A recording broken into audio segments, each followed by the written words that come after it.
এখানে কি করতেছে? বেবি চলো না আমরা গিয়ে ওখানে বসি।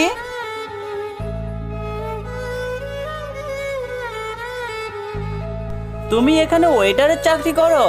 হ্যাঁ। আচ্ছা দেখো, আমি তোমাকে ছেড়ে দিয়েছি, ভালো হয়েছে। এনাকে দেখো, এনার বেতন মাসে 50,000 টাকা।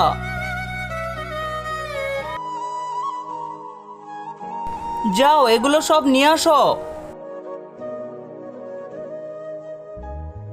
আরে ও কোথায় চলে গেল? কিন্তু তার আগে তোমার কাছে কোনটা সব থেকে বেশি দামি, এক বস্তা টাকা নাকি মা বাবা? যদি মা বাবা হয় ভিডিওতে একটি লাইক করে চ্যানেলটা সাবস্ক্রাইব করে দিও। লাইক সাবস্ক্রাইব যদি তুমি না করো তাহলে আমি বুঝে নেব তুমি মা বাবাকে একটুও ভালোবাসো না।